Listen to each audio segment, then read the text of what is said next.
बंगाल की राजनीति में आज एक नया अध्याय शुरू होने जा रहा है। जिस नेता ने कभी ममता बनर्जी के सबसे करीबी सिपाही के रूप में राजनीति की शुरुआत की, वही नेता आज बीजेपी की तरफ से बंगाल की सत्ता के सबसे बड़े चेहरे बन चुके हैं। हम बात कर रहे हैं शुभेंदु अधिकारी की, जिन्हें बीजेपी विधायक दल का नेता चुना गया और कल सुबह 11 बजे वे पश्चिम बंगाल के नए मुख्यमंत्री पद की शपथ लेने जा रहे हैं। लेकिन आखिर कौन है शुभेंदु अधिकारी? कैसे कांथी के एक साधारण राजनीतिक परिवार से निकलकर वे बंगाल की राजनीति के सबसे ताकतवर नेता बने? क्या है उनका पूरा राजनीति इतिहास? इस रिपोर्ट में आपको बताएंगे शुभेंदु अधिकारी की पूरी कहानी। 15 दिसंबर 1970 पश्चिम बंगाल के पूर्व मेदिनीपुर जिले के कांथी में जन्मे शुभेंदु अधिकारी बचपन से ही राजनीतिक माहौल में बड़े हुए। उनके पिता शिशिर अधिकारी बंगाल की राजनीति का बड़ा चेहरा रहे और परिवार का प्रभाव पूरे पूर्व मेदिनीपुर इलाके के मजबूत माना जाता था। शुभेंदु अधिकारी ने अपनी पढ़ाई पूरी करने के बाद छात्र राजनीति के सार्वजनिक जीवन में कदम रखा। शुरुआती दिनों में वे कांग्रेस से जुड़े, लेकिन 1998 में ममता बनर्जी द्वारा तृणमूल कांग्रेस बनाए जाने के बाद वे उनके साथ आ गए। यही वह समय था जिसने शुभेंदु अधिकारी की राजनीतिक पहचान बदल दी। नंदीग्राम में जमीन अधिग्रहण के खिलाफ आंदोलन शुरू हुआ। वार मोर्चा सरकार के खिलाफ हजारों लोग सड़क पर उतर आए और इस आंदोलन का सबसे बड़ा चेहरा बनकर उभरे।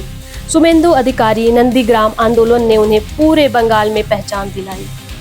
ग्रामीण इलाकों में उनकी लोकप्रियता तेजी से बढ़ने लगे और वे ममता बनर्जी के सबसे भरोसेमंद नेताओं में गिने जाने लगे। 2009 में शुभेंदु अधिकारी पहली बार तमलुक लोकसभा सीट के सांसद बने। इसके बाद 2014 में फिर जीत हासिल की। जब बंगाल में तृणमूल कांग्रेस की सरकार बनी, तब ममता बनर्जी उन्हें कई अहम जिम्मेदारियां दी। वे परिवहन मंत्री रहे, सिंचाई विभाग संभाला और संगठन में भी बड़ी भूमिका निभाई। उस दौर में कहा जाता था कि बंगाल की राजनीति में ममता बनर्जी के बाद अगर किसी नेता की सबसे मजबूत पकड़ है तो वे शुभेंदु अधिकारी हैं। लेकिन राजनीति में रिश्ते हमेशा एक जैसे नहीं रहते। साल 2020 में अचानक शुभेंदु अधिकारी और तृणमूल कांग्रेस के बीच दूरियां बढ़ने लगी। पार्टी के अंदर मतभेद खुलकर सामने आने लगे। फिर आया वह दिन जिसने बंगाल की राजनीति को पूरी तरह बदल दिया। शुभेंदु अधिकारी ने तृणमूल कांग्रेस छोड़ दी और भारतीय जनता पार्टी का दामन थामा। बीजेपी ने उन्हें बंगाल में सबसे बड़ा चेहरा बनाकर मैदान में उतारा। साल 2021 का विधानसभा चुनाव पूरे देश नंदीग्राम सीट पर नजर बनाए हुए था। एक तरफ थी मुख्यमंत्री ममता बनर्जी और दूसरी तरफ उनके ही पुराने साथी शुभेंदु अधिकारी। यह चुनाव सिर्फ एक सीट ही नहीं बल्कि बंगाल की राजनीति की सबसे बड़ी लड़ाई बन चुका था। जब नतीजे आए तब शुभेंदु अधिकारी ने ममता बनर्जी को हराकर इतिहास रच दिया। इसके बाद उन्हें पश्चिम बंगाल विधानसभा में नेता प्रतिपक्ष बनाया गया।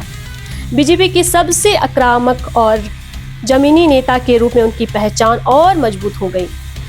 शुभेंदु अधिकारी अपने तेज भाषण, आक्रामक राजनीति और मजबूत संगठन क्षमता के लिए जाने जाते हैं।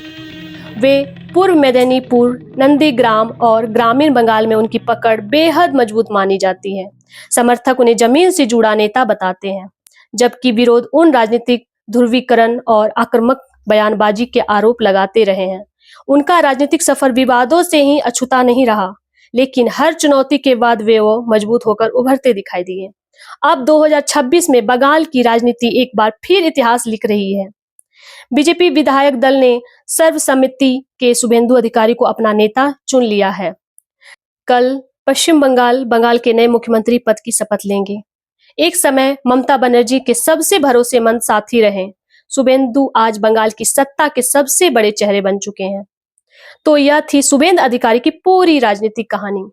कांथी की गलियों को लेकर पश्चिम बंगाल के मुख्यमंत्री पद तक का सफर। अब देखना होगा कि मुख्यमंत्री बनने के बाद शुभेंदु अधिकारी बंगाल की राजनीति में क्या नया बदलाव लेकर आते हैं।